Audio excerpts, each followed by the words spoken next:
We light our chalice this morning with the words from Laura Esquivel's novel, Like Water for Chocolate. Each of us is born with a box of matches inside us, but we can't strike them all by ourselves. Each person has to discover what will set off those explosions in order to live, since the combustion that occurs when one of them is ignited is what nourishes the soul. May this chalice be the fire which ignites our matches and feeds our hearts.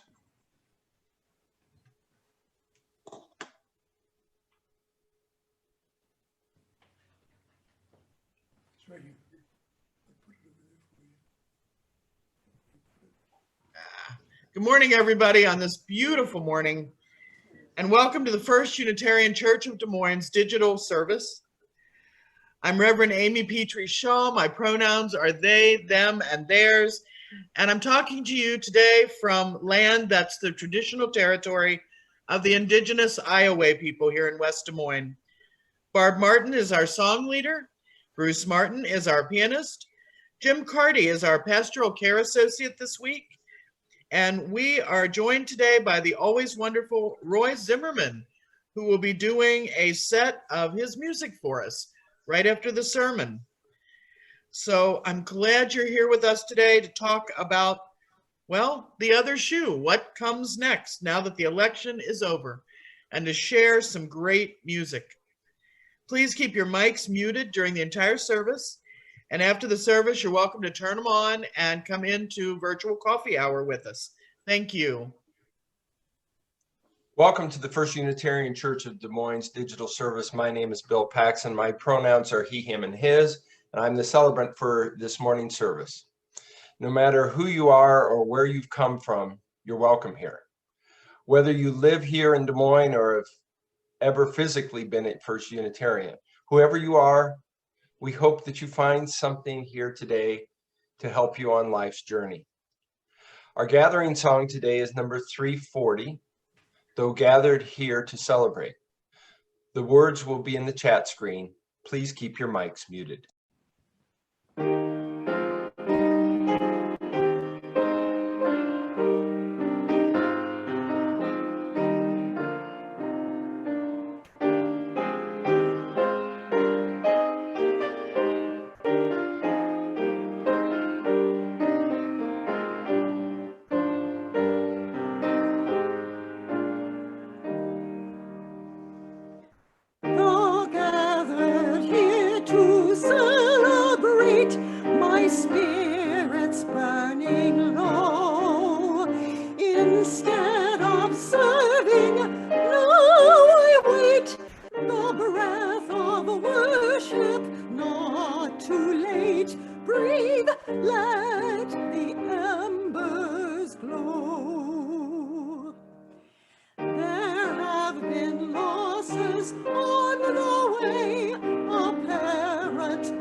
Our reading for all ages comes from a book by John Lewis, My Aunt Seneva's House. About 15 of us children were outside my Aunt Seneva's house playing in her dirt yard. The sky began clouding over. The wind started picking up. Lightning flashed far off in the distance. And suddenly I wasn't thinking about playing anymore. I was terrified. Aunt Seneva was the only adult around, and as the sky blackened and the wind grew stronger, she herded us all inside. Her house was not the biggest place around, and it seemed even smaller with so many children squeezed inside. Small and surprisingly quiet. All of the shouting and laughter that had been going on earlier outside had stopped. The wind was howling now, and the house was starting to shake. We were scared. Even Aunt Saniba was scared. And then it got worse. Now the house was beginning to sway. The wood plank flooring beneath us began to bend. And then a corner of the room started lifting up. I couldn't believe what I was seeing. None of us could. The storm was actually pulling the house toward the sky with us inside it. That was when Aunt Saniba told us to clasp hands. Line up and hold hands, she said, and we did as we were told. Then she had us walk as a group toward the corner of the room that was rising. From the kitchen to the front of the house, we walked. The wind screaming outside, sheets of rain beating on the tin roof. Then we walked back in the other direction as another end of the house began to lift. And so it went, back and forth. 15 children walking with the wind, holding that trembling house down with the weight of our small bodies. More than a half century has passed since that day, and it has struck me more than once over those many years that our society is not unlike the children in that house, rocked again and again by the winds of one storm or another, the walls around us seeming at times as if they might fly apart. It seemed that way in the 1960s, at the height of the civil rights movement, when America itself felt as if it might burst at the seams. So much tension, so many storms. But the people of conscience never left the house. They never ran away. They stayed. They came together and they did the best they could, clasping hands and moving toward the corner of the house that was the weakest. And then another corner would lift and we would go there. And eventually, inevitably, the storm would settle and the house would stand still. But we knew another storm would come and we would have to do it all over again. And we did. And we still do. All of us, you and I, children holding hands, walking with the wind.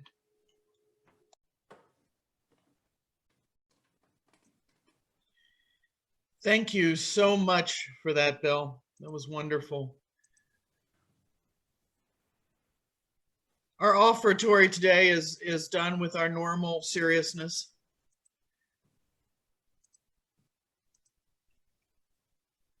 A UU minister was walking along the beach and she stumbled on a genie's lamp. Can you imagine that? She came upon a lamp and she picked it up and she rubbed it, and lo and behold, a genie appeared. And the minister said, "Hey, do I get 3 wishes?" And the genie said, "No, we've had cutbacks due to COVID. You only get one wish, so you better make it a good one." Minister didn't hesitate. She said, "I want peace and healing in America. I want everyone to care about everyone else. I want there to be love everywhere." The genie looked at her, thought about it for a minute, said, "You know what, lady, I'm good. I don't know if I'm that good. I don't know. You better make another wish." And she thought for a minute and said, "Actually, okay, I'm a minister at a church. I wish the offertory would make $2,000 this Sunday." The genie let out a long, defeated sigh and said, "Never mind. What was that about peace and healing again?" The morning offering will now be given and received through the link that we've just put in the chat. 1/2 of this electronic plate goes to our internal social justice work, and 1/2 goes to support our Faith in Action partners.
Thank you all for these gifts given and received for the life and the work of our community.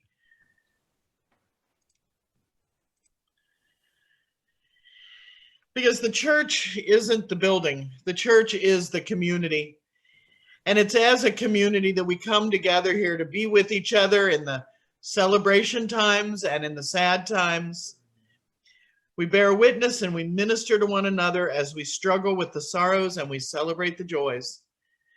I have a joy or a sorrow that was sent in. Susan Replinger fell again, fracturing her femur on the same side as her recent replacement.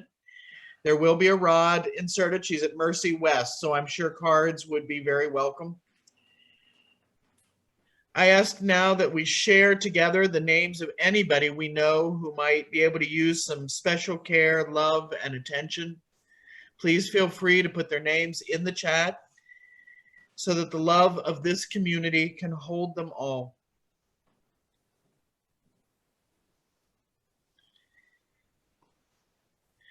May the light of our community now and always shine on the broken places of the world.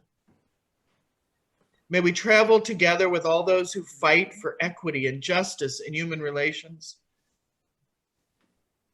May the work of our hands and our hearts support and comfort everyone who's marginalized, oppressed, silenced, or at risk. May we be called to action by the needs of those who struggle against violence and pain, degradation and destruction. May all those who are grieving be comforted. May you be comforted. May all those who are tired find rest. May you find rest. May the broken places be healed. May you be healed. And may those who are filled with joy and laughter be abundant. Together every week we light 3 candles. One is for the joys and the sorrows that we share. One is for the names that we've written here.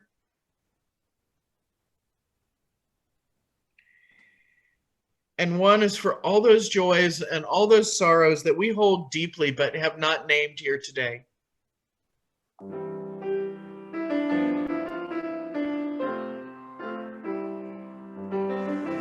Comfort me, comfort me, comfort me, oh my soul. Comfort me, comfort me, comfort me, oh my soul. Sing with me, sing with me, sing with me, oh my soul. Sing with me, sing with me, sing with me, oh my soul.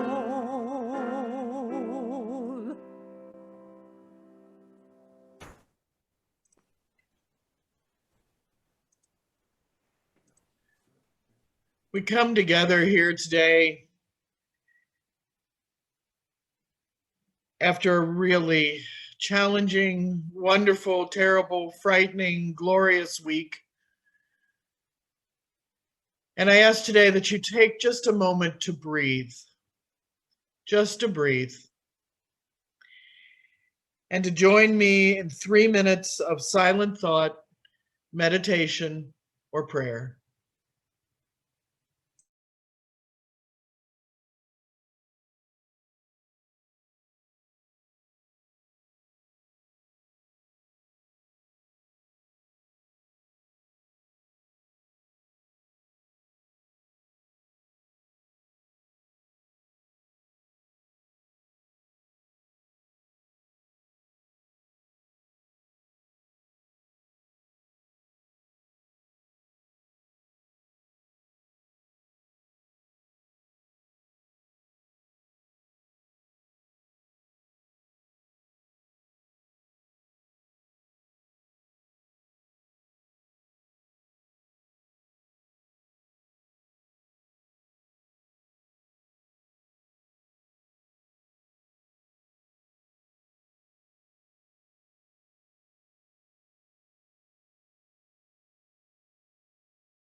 You know, writing a sermon this week was probably one of the larger challenges that I've ever had. Ministers across the country had the same challenge. What do we write? How do we write it with such uncertainty? And where I started was that prior to 2016, I guess I had this illusion that politics, well, it meant that I disagreed with people on the other side or on other axes, but we all agreed on some basic things, right? I had that illusion. I was convinced, even though I grew up gay in the South, I was still convinced that the small portion of people that called names and acted terribly were just that. They were a small portion.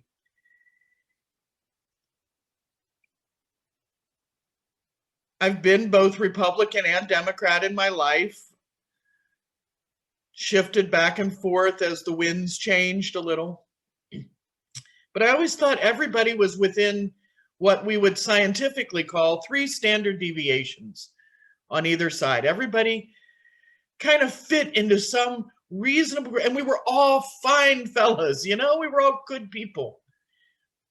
Just some odd fringe outliers, 4 deviations out on either end. I couldn't imagine we went much further because that was things like Hitler and Pol Pot, you know, they happen once in a lifetime or once in a century. I couldn't imagine. And then we had the last 4 years. Beloved friends who were Republican and Democrat both said they'd never seen anything like this. Our country has been hurting because most of us on every side of politics always kind of believe the same thing, that you might disagree with your uncle who was the wild Democrat, your aunt who was the staunch Republican, your libertarian, because you disagreed with them on political issues, but they weren't moral issues. It was the how to do something issue.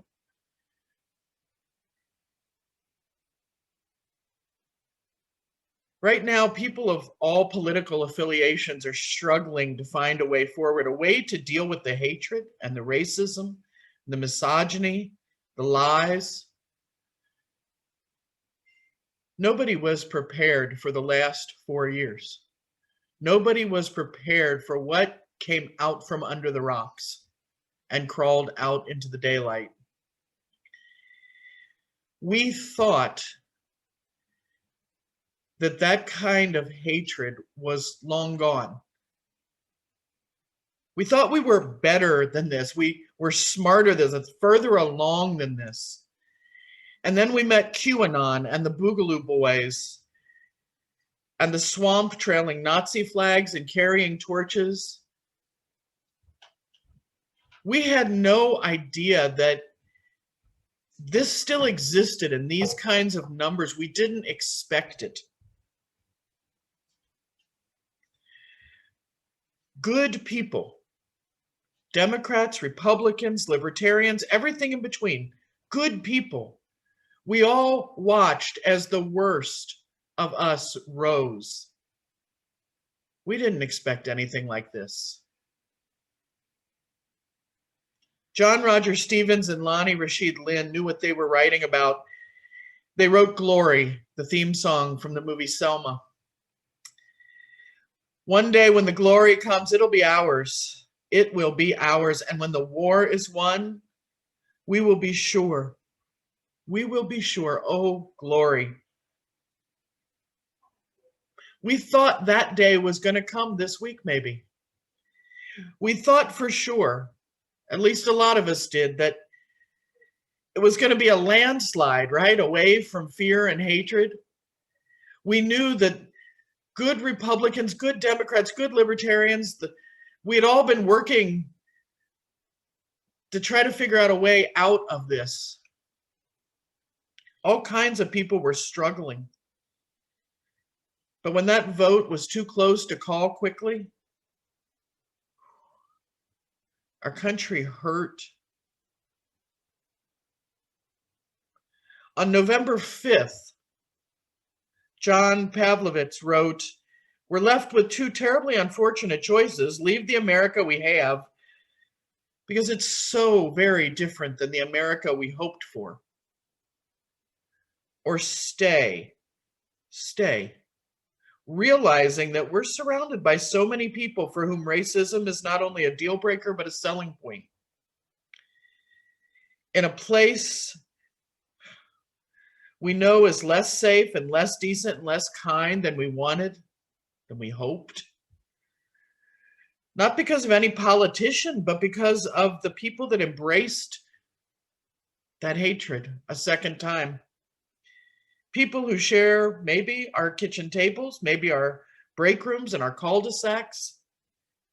He says, "I don't know what the right decision is. Right now, the only thing I know is that I expected something fully beautiful and life-affirming going to mark this day, and it wasn't. It wasn't what he expected." He said, I was certain we were better, but we're not. I was so sure that even though I know hatred dies hard, that America was going to let love have the last loudest word."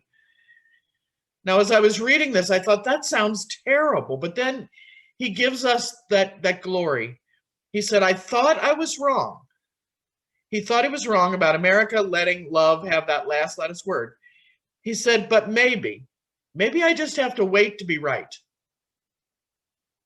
Glory. Right there in that. Maybe I'm not wrong. He wasn't wrong. He wasn't wrong. Love is going to have the last loudest word. The wait's going to be shorter than anyone imagined, but not easier.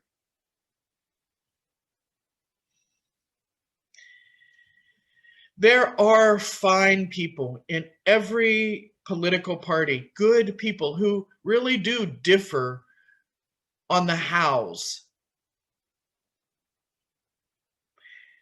There are not fine fascists.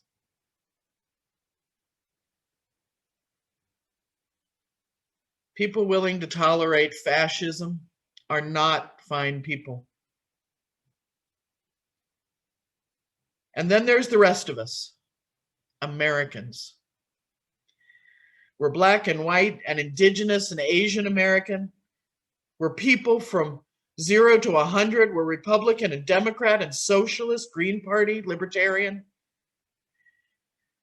We are in this together. And now is our time to celebrate, because the other shoe dropped, and it is not a Nazi jackboot. We fought for the soul of our nation together. Republicans coming across the aisles to vote Democrat, because what they wanted was not what they had. Together we won. Together as Americans, we'll find our way forward through the hatred, because it's been drawn out into the light of day. It's like lancing a wound. It's out there in the sun to smoke and burn away.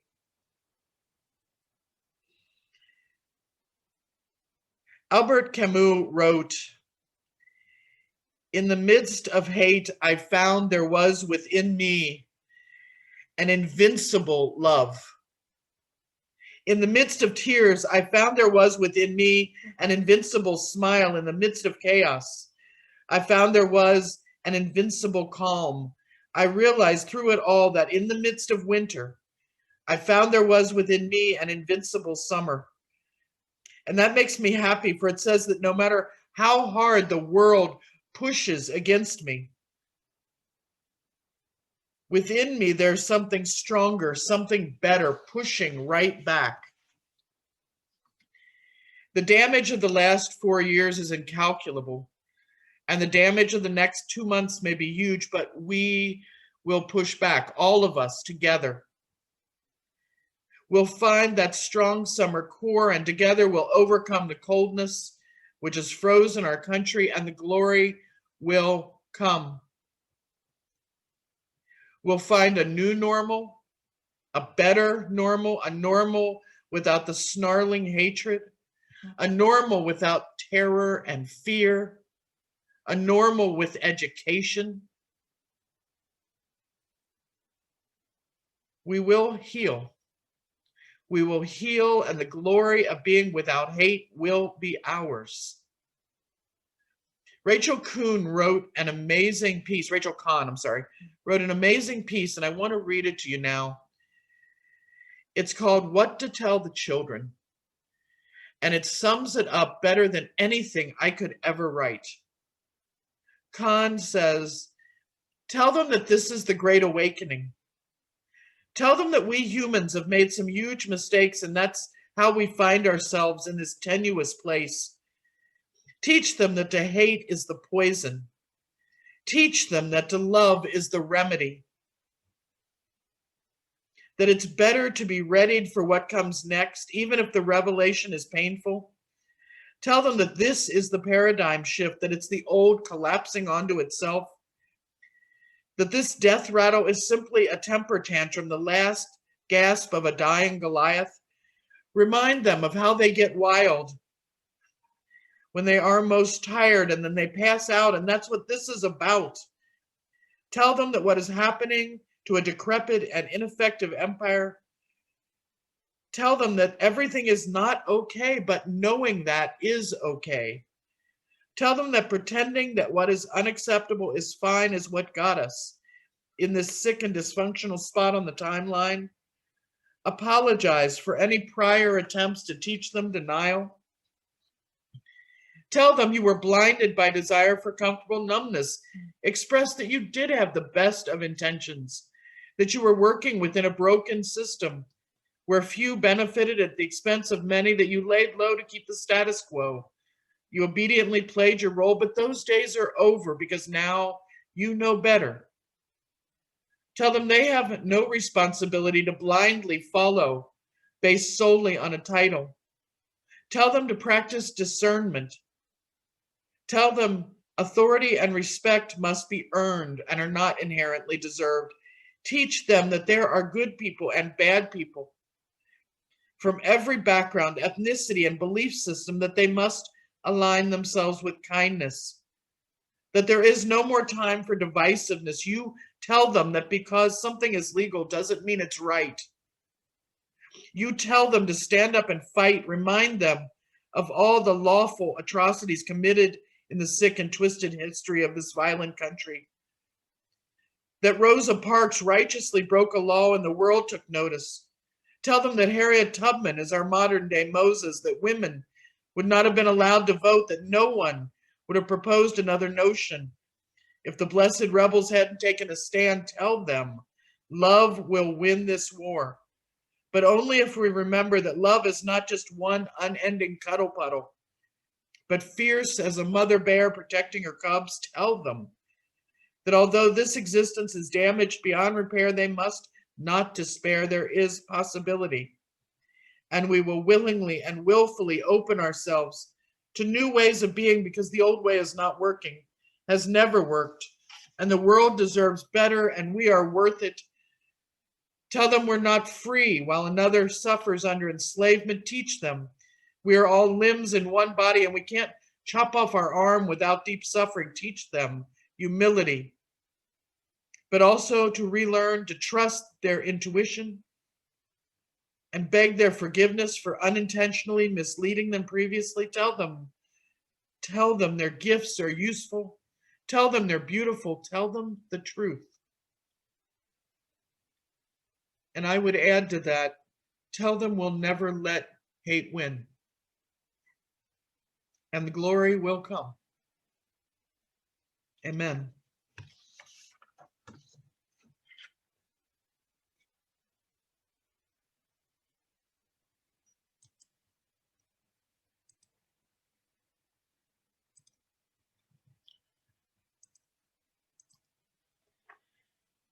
And I am going to turn it over now to Roy Zimmerman. We are lucky enough today to have Roy with us. And so I'm going to ask Roy to unmute. And as soon as I find him on my screen, I will spotlight him. There he goes.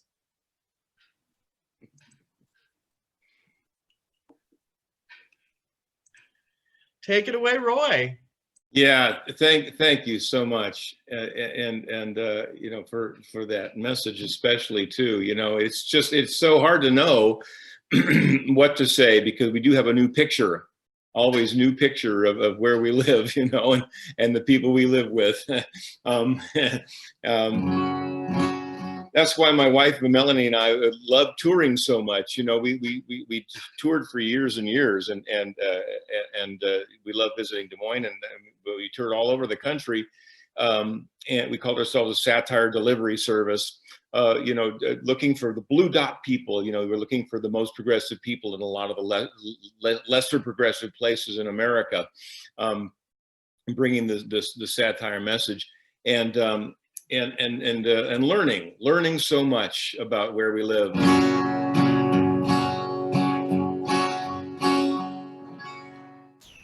It's a big, big world full of all kinds of people, but there's one thing we can all agree on.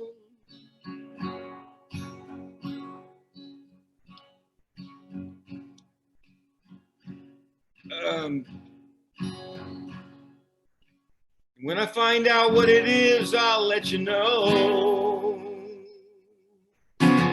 Some people eat chicken with their fingers. Some people use a fork and a knife. Some people are sucking on a silver spoon and never ate a chicken in their life. Some people look better in the daytime. Some look better at night. But everybody loves, everybody hurts, everybody has a touch of Weltschmerz.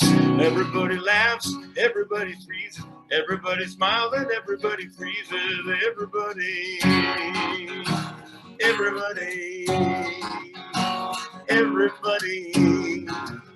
is everybody else. Some people want a guarantee of freedom. Some people want to take one away. Some say we the people, that's the government. And some say the government they. Some people are walking on the left wing. Some are sliding off the right. Everybody loves, everybody hurts. Everybody has a touch of Weltschmerz. Everybody laughs, everybody sneezes, everybody cries, and everybody freezes. Everybody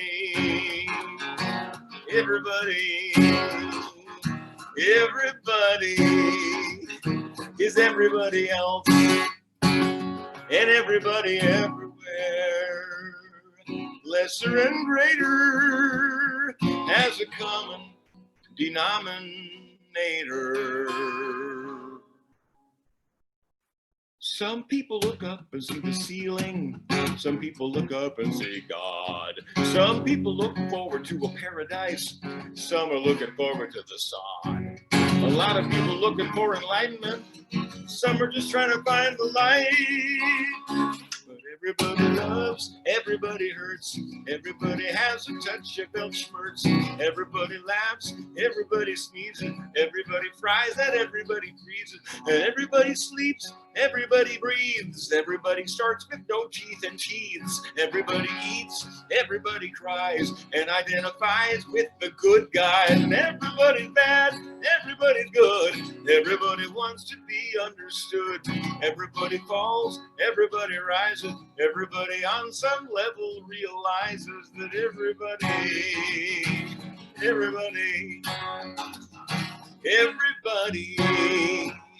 is everybody else. Everybody, absolutely everybody is everybody else.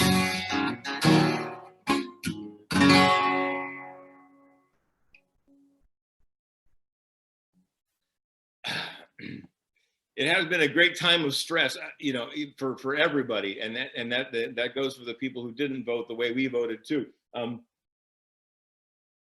we've all faced defeat like that, jaw-dropping defeat, and we know what a painful thing that is, certainly. So, you know, reaching out is going to be a really important kind of a thing to do,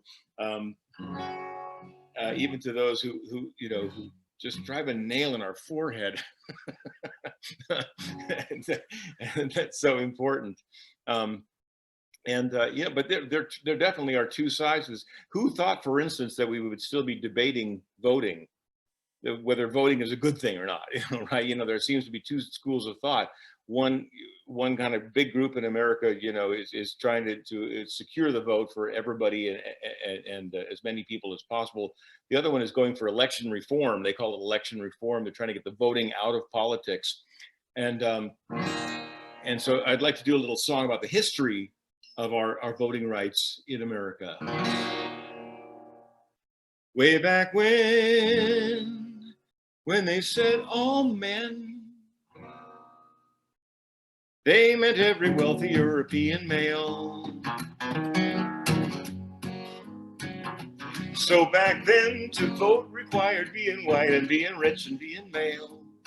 They said you can't vote if you got no property. You can't vote if you're not free. You can't vote if you are a woman, because you got no stake in democracy. Year by year, people had to ponder what the Declaration must have meant. By all men, clearly it was time for an electoral adjustment. And they won the vote for those who had no property, won the vote for those who've been freed, won the vote for women, because they wrote it down, it was guaranteed. They all said, it's my vote, you can't deny it, my voice can't take it away, my right, I won't be quiet, it's my vote, my voice, my right, it's my vote, my voice, my right.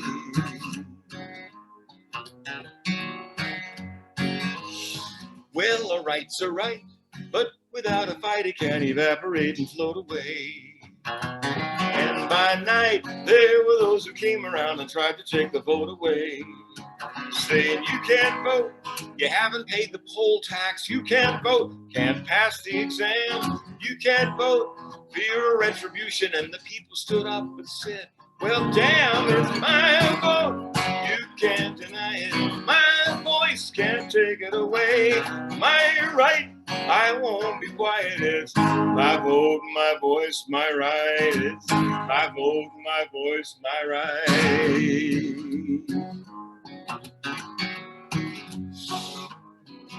So my friends, get to know your ballot and try to pick, because you got to vote. And beware, always in the shadows there are those who want you not to vote, saying you can't vote, your machine isn't working right, you can't vote, you're going to school, you can't vote, they took away your mailbox, you can't vote, lines are too long, say you're going to use it, say you'll never lose it, and if they ask you whose it is, just say it's my vote, my voice, my right, it's my vote, my voice, my right, it's my vote, you can't deny it, my voice can't take it away, my right, I won't be quiet, it's my vote, my voice, my right, it's my vote, my voice, my right, it's my vote, my voice, my right, my vote, my voice, my right, my vote, my voice, my right.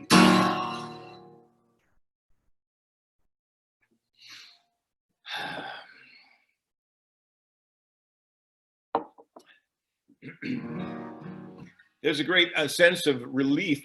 We're getting, you know, emails from all over the world, really, because we've had these videos go viral across the entire internet, and it's really heartening for Melanie, my wife, and I to see these messages from all over the world, you know, congratulating us and rooting for America, rooting for the idea of America that is, you know, right, that is, you know, inclusion and opportunity, true opportunity. and true freedom and so forth and too. So that's been a really heartening thing that's happened since the 5 days of election night took place. You know, I mean, the election itself went on for a long. You got to say, right? It was a stressful thing. They say that, you know, for an election lasting more than 18 months, see your doctor. And I've got an appointment already for that purpose as well. And you know, it was not a choice as it sometimes is portrayed. You know, the lesser of two evils or whatever, right? You know, it was a choice between a flawed man, okay, a flawed man who will be who is now our president elect, and a hideous moral gargoyle. My opinion. You know, and it's not just him either. You know, Trump got a lot of our attention, certainly, you know, and that was what he wanted in the first place. But it's just, he surrounded himself with like-minded people. You know, chief among them was Mike Pence, right? And my only problem with Mike Pence is that he doesn't show up on film. And he's one of these religious freedom people. Right, the whole religious freedom movement that the you know, Unitarian churches have been very good at combating this idea of religious freedom, which is really bigotry and, you know, in sheep's clothing. So here's a little song about the history of religious freedom in America.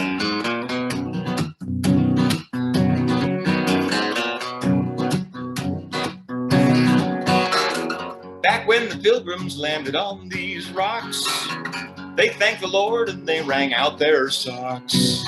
They were escaping those religious tyrannies, so they said, please let us worship as we please. They knew the strictures of their scriptures would never fail them, so they started lighting fires on the pyres in Salem. Freedom to oppress in the name of righteousness, religious freedom to scratch where it itches, religious freedom to burn our own witches. Y'all know the story of the first Thanksgiving, historical origins of Martha Stewart living. They feasted with the wampum Noag on that shore, then wiped out the Pequot in the Pequot War. They knew God sent them to this Eden among the heathen to say, convert to our dear Lord or you won't be breathing. Freedom to oppress in the name of righteousness, religious freedom to scratch where it itches, religious freedom to burn our own witches. Then all the colonies said, what the hell? We don't need a king, let's ring the Liberty Bell. All men are equal, no one's lesser or greater, and we're endowed with certain rights by our Creator. And that was sweet, but what made liberty even sweeter was they could still own slaves according to Genesis, Exodus, Leviticus, Numbers, Deuteronomy, 2 Kings and 1 Peter. So we the people formed a nation and the Bill of Rights ensures I'm free to practice my religion and you're free to practice mine. Ain't that divine? Slavery opened up a national wound. Much blood was spilled before the Union reunited. They saved the nation in that Civil War. Our fathers brought four score and 7 years before. Some were certain they could hear the Almighty saying, don't mix the races, segregate and start KKKing. Freedom to oppress in the name of righteousness. Freedom to persecute in a biblical pursuit. Religious freedom to burn.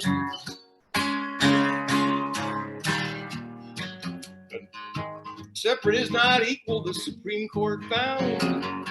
They struck all the segregation laws down. They found that marriage is a basic civil right. The law can't break into your bedroom late at night. Still, some say we will not heed unelected judges.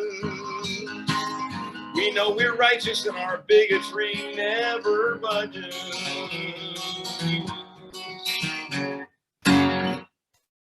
Freedom to oppress in the name of righteousness. Religious freedom to scratch where it itches. Religious freedom to burn our own witches. Our religious freedom to scratch where it itches. Religious freedom to burn, burn, burn, burn, burn our own witches.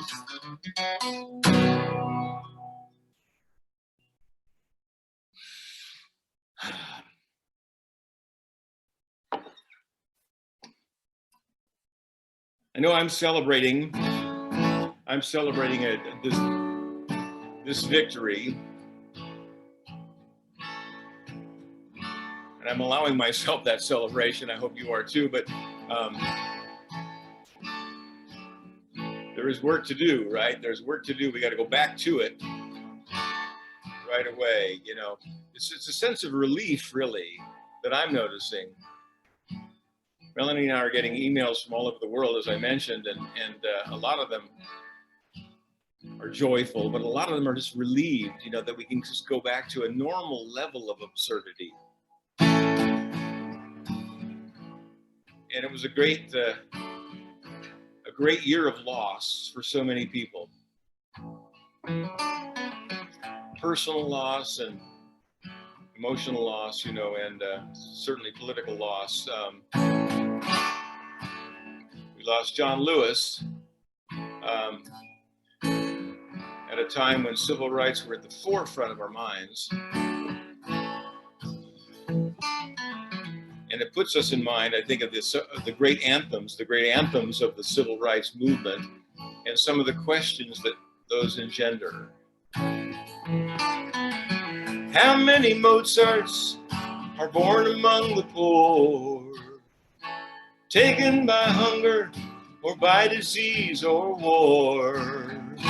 Where is the music that we might heard if fortune was to say they should stay? How many live and die and never know their worth, toiling in darkness by an accident of birth? Can we truly hope for justice on this earth someday?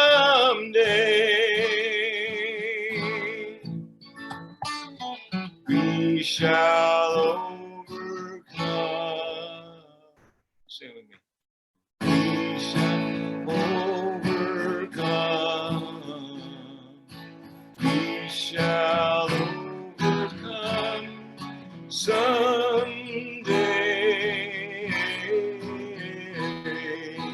Oh, deep in my heart, I do believe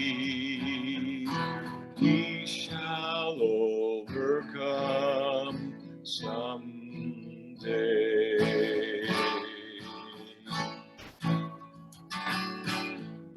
Some born in hunger become prisoners of need. Some born in privilege become prisoners of greed. When will the people, and I mean all of us, be freed to find a way to say we shall live in peace? We shall live in peace. We shall live in peace someday.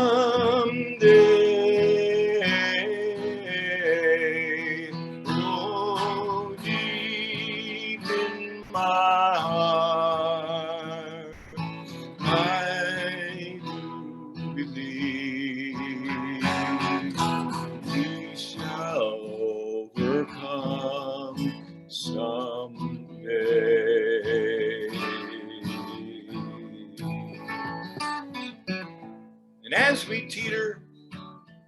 brink of war again.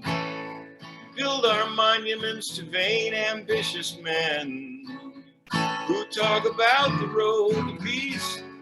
I wonder when on earth will they lead that way. And as power is passed to the most fortunate of sons, who spend their genius making money, making guns, will there be peace and justice for the humblest ones someday? But deep in my heart, I do believe we shall overcome someday, and we'll walk hand in hand someday, and we shall live in peace some way.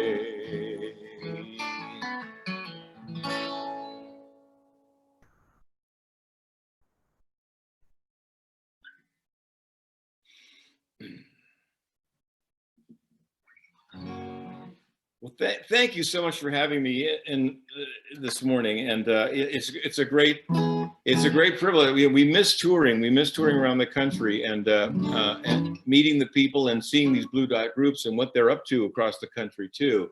We, Melanie and I often say that our songwriting is not about putting a message out to people. It's more like hearing the message from people and giving that a melody, giving that some lyrics, giving that a way to continue that, spreading that message, and I truly believe that.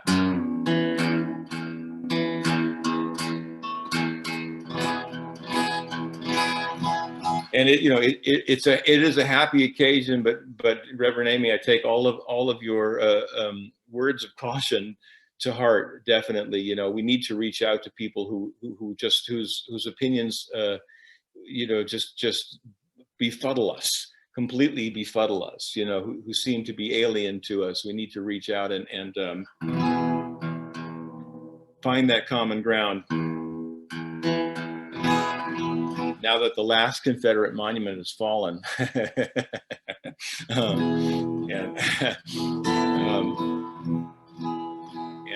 And so I would like to finish out now with a song about some of the Blue Dot people who we've met as we made our way across this country. Thanks again for having me.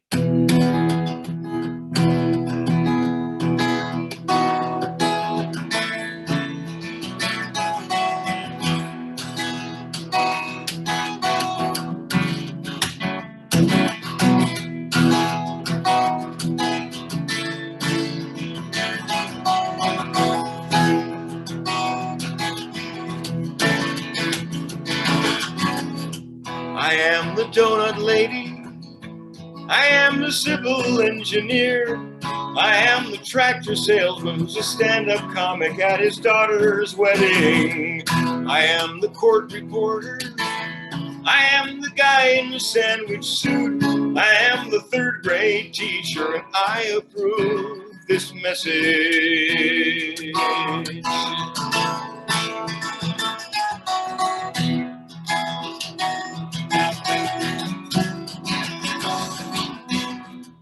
I am the dental hygienist, I am the undertaker's son. I'll be the undertaker when the undertaker has been taken under. I am the tattoo addict, I am the runner-up Miss Maine, I am the ice cream vendor, and I approve this message.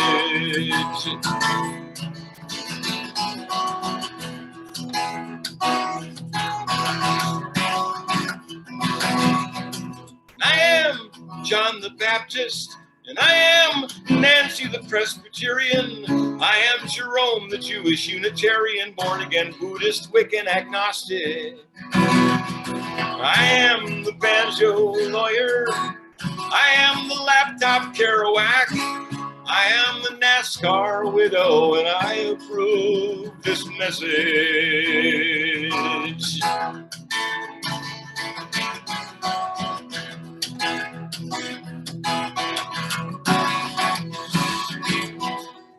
am the conspiracy theorist, and I know 5 other conspiracy theorists.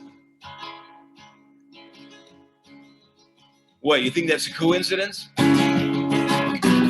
am the precinct walker. I am the polling place volunteer. I am the statistician, and 4 out of 5 of me approve this message.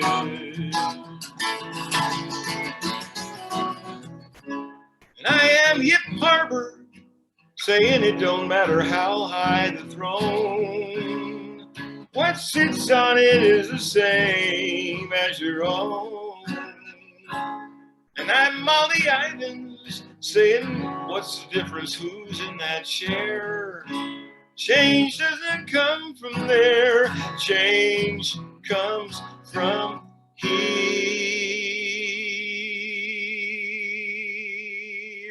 I am the huddled masses.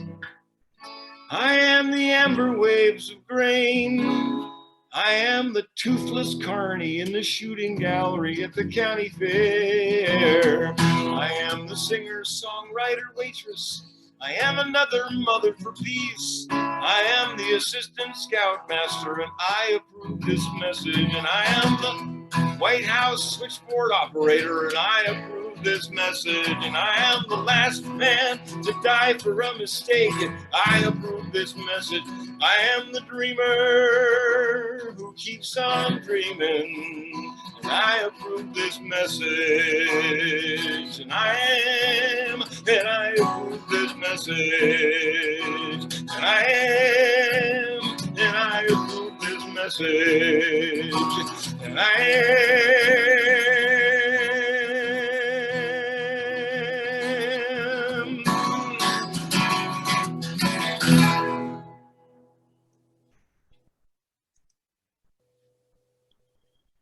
Thank you so much for having me. And thank you so very much for being here. It has been an absolute joy. Thank you.